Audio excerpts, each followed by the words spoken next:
How to log in Bybit account? First, you will launch the Bybit application on your device. You will land on the welcome screen of Bybit, where you can see the two options, that is sign up button, and if you already have an account, there is a login now link. Simply to log in, tap login now button or the link. Now you will land on the login page of Bybit, where you can easily log in using three methods. That is, one is by entering the email address, second is the phone number, and the third one is by Google account. So for now, let's go with email address. Enter your email address and the password. If you forget the password, you can tap forget password and recover from there.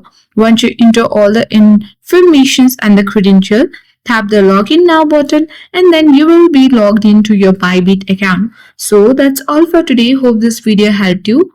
If you are new to our channel, hit the like button and subscribe for more tech and tips videos. Thank you for watching and see you in the next video.